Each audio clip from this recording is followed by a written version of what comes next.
Hola amigos de YouTube, ¿cómo están?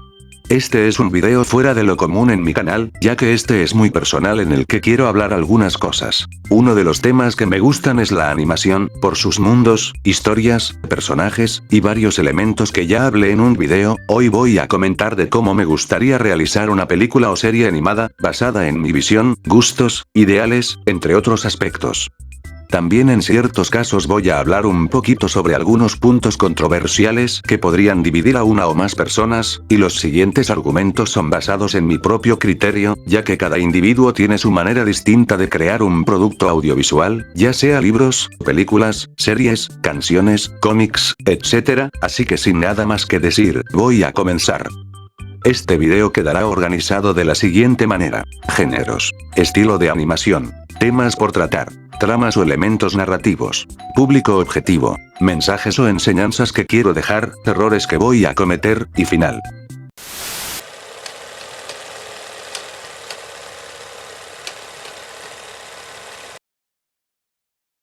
Los géneros que voy a escoger a la hora de crear una serie, película animada, o hasta un cómic incluso, son los siguientes: comedia, fantasía, romance, sobrenatural, que en realidad es un subgénero de la fantasía.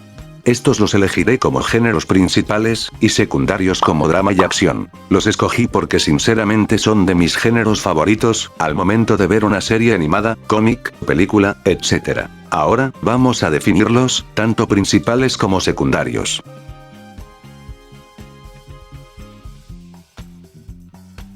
La comedia es un género literario, teatral, televisivo y cinematográfico, cuyo objetivo busca hacer reír al público, a través de situaciones humorísticas mediante ironías, parodias, confusiones, equivocaciones o sarcasmos, y en general con un final feliz. Se entiende por fantasía a todo conjunto de ideas, elementos o situaciones que no corresponden a la realidad, y suelen ser sobrenaturales e irreales, y una de las cuestiones que me parecen muy importantes de este género, es la posibilidad de que se tomen como escenario diversos tipos de mundos, producto de la imaginación del artista, y hablando de cosas que no tienen nada que ver con la realidad, quisiera meter un subgénero de la fantasía, que es el siguiente. Es un subgénero de la fantasía que consiste en argumentos, tramas, o situaciones que escapan y trascienden más allá de las leyes naturales, y no se explican por medios racionales o científicos, y, por lo tanto, se incluyen elementos como fantasmas, habilidades sobrehumanas, seres fuera de este mundo, etc. Se caracteriza por retratar argumentos, a base de eventos y personajes relacionados con las relaciones románticas, y también se basa en construir dicha convivencia a lo largo de la historia.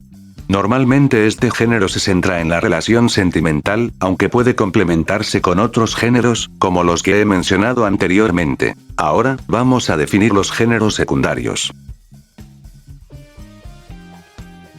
El drama trata situaciones y acciones humanas conflictivas, suelen representar algún conflicto o episodio en la vida de sus personajes, y que dichos sucesos inspiran tristeza y compasión, antes que la risa o la gracia. Por eso mismo, debe contener poco humor, y desarrollar de forma natural un tema grave y trascendente. Se caracteriza por la espectacularidad de imágenes y la violencia, a través de efectos especiales que acompañan de manera espectacular la escena. Sus elementos más frecuentes son persecuciones, explosiones, armas, etc. De hecho, este género lo escogí también, por el movimiento de los personajes y su coreografía a la hora de ejecutar un ataque, ya sean con armas o poderes.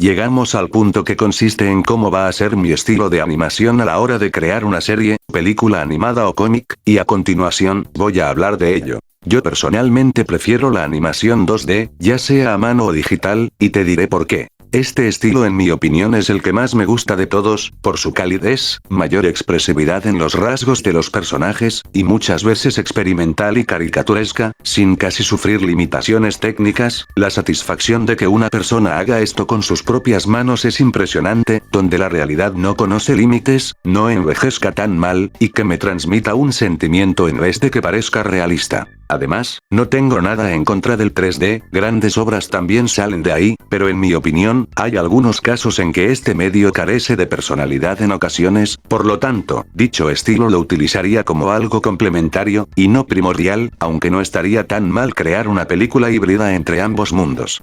¿Se dan cuenta que en ocasiones uso la frase, por lo tanto?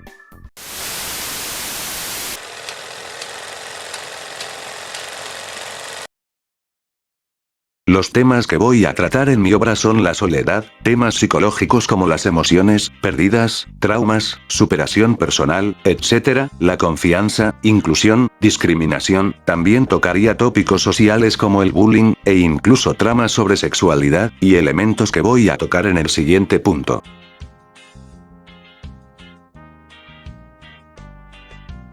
Las tramas o elementos narrativos que voy a utilizar en la creación de mi obra, son en la mayoría de ellos, algunos argumentos que ya se habían visto antes, por ejemplo. Como un personaje se enfrenta a las consecuencias de sus actos, aprende de sus errores y sea una mejor persona. Creo que es más importante humanizar antes que idealizar. Más que un arquetipo de perfección o casi perfección, quiero a una persona que cometa errores, que enfrente consecuencias y que se redima, que esté en constante cambio, sea para bien o para mal, y que no sea la misma al principio y al final. Y sí, es completamente posible hacer un buen desarrollo de personaje incluso en la comedia más estúpida. Un protagonista solitario, arrepentido, amargado, que no le importa nada de ciertas cosas o lidiando problemas o traumas, hasta que algo o alguien le dé sentido a su vida y que se esfuerce a que cambie para bien. Cómo se forma una relación de amistad o de pareja a lo largo de la historia y enfrentando situaciones o momentos difíciles. Una persona ordinaria se enfrenta a una situación extraordinaria. Una relación turbulenta, tóxica, para corregir actitudes que están muy mal, no para romantizarlas y justificarlas, cosas que voy a hablar en un próximo video. Un personaje que toma malas decisiones, hasta el punto de salir perjudicado y a todos sus seres cercanos, y que se enfrente a esas situaciones, mencionadas en el punto número 1. Esas son las tramas o elementos narrativos, que se me vienen a la mente por ahora, pero con el paso del tiempo, pueden que se me ocurran más.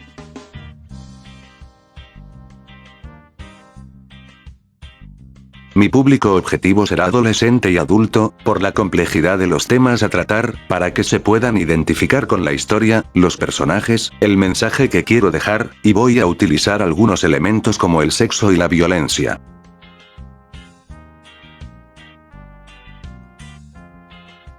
Va a sonar clichés, pretenciosos, cursis, o hasta algunos de ellos contradictorios, pero esos son los mensajes que voy a dejar en mi obra. Todos somos iguales, sin importar nuestra condición social, género, raza, etc. Aprender a madurar. Está bien ser diferente a los demás y aceptarse a sí mismo. No hay peor pecado que provocar lágrimas en una cara que te ha dado las mejores sonrisas. Dejar ir lo que nos hace daño es un acto de madurez y de amor propio, y no una señal de debilidad ni de rendirse.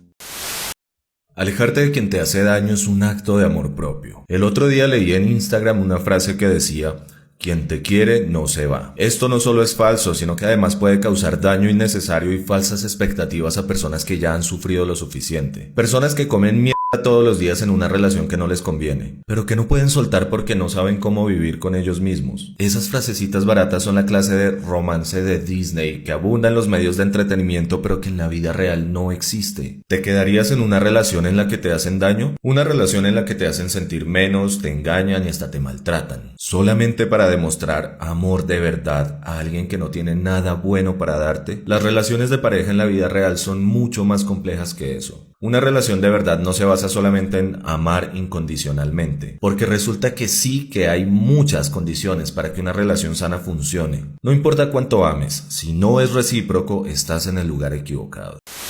También hay un TikTok sobre el amor en el cual me siento muy identificado. ¿Qué es realmente el amor? Me he hecho esta pregunta tantas veces y la verdad que a día de hoy sigo sin tener al 100% la respuesta. Pero voy a intentar sacar una conclusión de lo que ahora mismo pienso. Para empezar, el amor no es necesidad. Tú puedes querer muchísimo a una persona, pero no la necesitas en tu vida. Ese es el amor sano. Partiendo de esa base, desde el punto de vista emocional, ¿qué es? Yo creo que el amor viene prolongado en el tiempo y que realmente se puede resumir en desearle lo mejor a una persona. Desear que sea feliz esté o no contigo. Que pese a las circunstancias, las adversidades y las peleas, sigas queriéndola como el primer día. Que aunque no coincidáis en muchísimas cosas y que viendo que esa persona no es perfecta, aún así decidas quedarte a su lado. Porque por muchas cosas te hace sentir de forma única y especial como nadie ha hecho en su vida. También yo creo que sería el querer pasar a su lado toda la vida. El que sea tu fuente de inspiración, tu fuente de motivación. Y en definitiva, a la persona a la que quieres recurrir cuando todo se te pone cuesta arriba. Y desear que ese sentimiento nunca termine. Las acciones tienen consecuencias. Seguir adelante vales más que tus traumas, y que algo o alguien que te haya fastidiado no es excusa para tirar la toalla. Pedir ayuda no es de cobardes, sino de gente inteligente. Un personaje que tenga que pasar por algo o se esfuerce, reciba una victoria. Hay otros que quiero destacar en mi obra, pero mejor lo explico a través de algunos videos, para darme a entender un poco. Y, un disclaimer, a continuación, voy a colocar mensajes que pueden ser tediosos para algunas personas. Hay cosas que jamás se deben perdonar. Yo os pregunto, ¿qué es más difícil, perdonar o pedir perdón? A mí no me será difícil perdonar al que me ha robado. Hombre, es que si reconoce lo que ha hecho... Esa es la clave, el reconocimiento, el arrepentimiento. Según Hannah Arendt, no puede haber perdón sin arrepentimiento. Te equivocas y te perdonan automáticamente, pero ¿qué es eso? ¿Hay que perdonar a los que cometen atentados terroristas indiscriminados contra gente inocente y no se arrepienten de nada? En palabras de Hannah Arendt, solo se perdona a quien reconoce el mal que ha hecho y se arrepiente. Existe gente que nunca cambia. El respeto no es algo que te lo tengan que dar en bandeja de plata, sino que es algo que se gana. No le puedes agradar a todo el mundo, ni todos te van a caer bien. Irte en donde no te aprecian, ni te quieren, y ni siquiera te respeten. Hagas lo que hagas, siempre te van a criticar.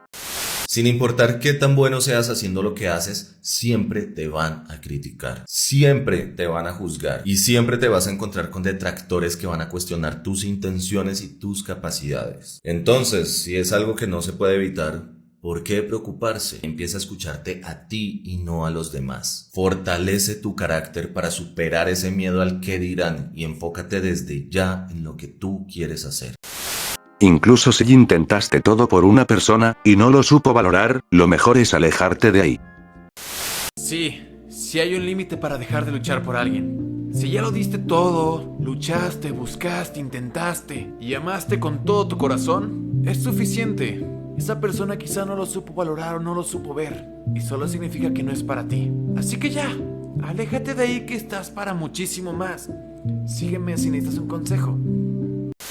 Quiero colocar estos mensajes, ya que me preocupan ciertas situaciones, en donde se normalizan actitudes o comportamientos que me dan mucha rabia. Sin embargo, debido a que el conflicto ayuda a mantener la trama interesante, me tocaría colocarlos, aunque me indigne bastante, conforme lo que vaya a elaborar en el guión que voy a escribir, ya que en el mundo también existen personas desagradables, y no todo es color de rosa en cualquier creación, pero voy a recalcar de que este tipo de conductas están mal y no se deben normalizar, y si esa persona las comete, tengo dos opciones en mente.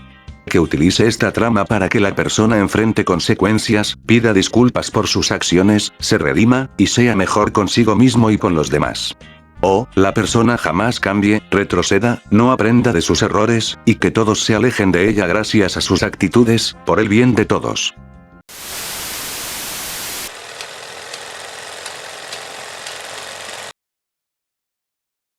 Habrá muchos errores que voy a cometer en la creación de mi obra, como utilizar tramas que ya se habían visto antes, clichés, por ejemplo, que los protagonistas queden juntos o se enamoren porque sí, escenas forzadas, relaciones mal desarrolladas, finales malos o apresurados, historias predecibles, huecos argumentales, entre otros elementos, pero un recurso que podría usar en mis creaciones es el que voy a explicar a continuación.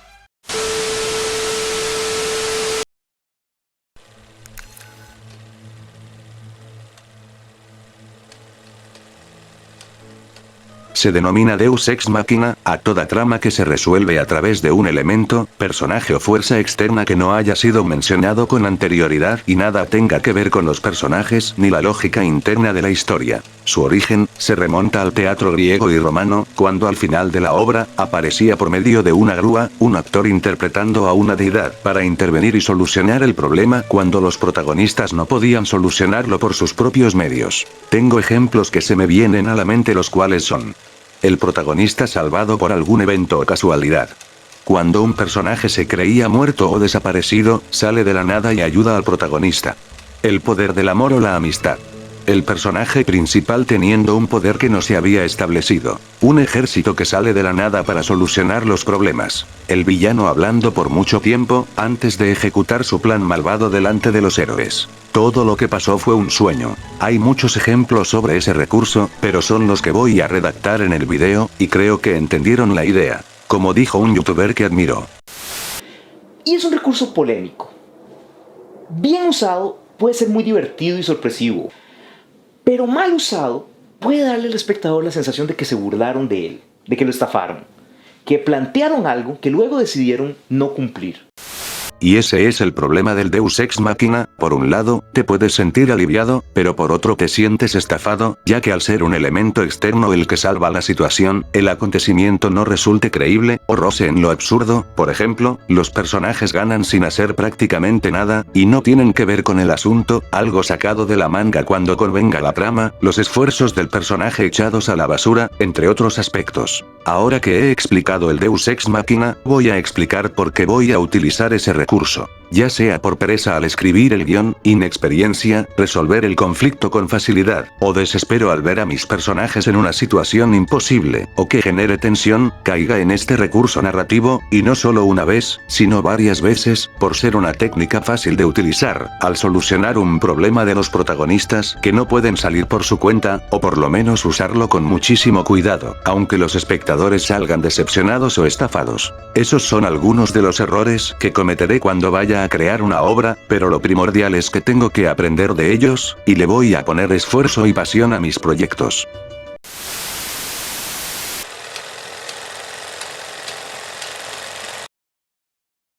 Y llegamos al final de este video.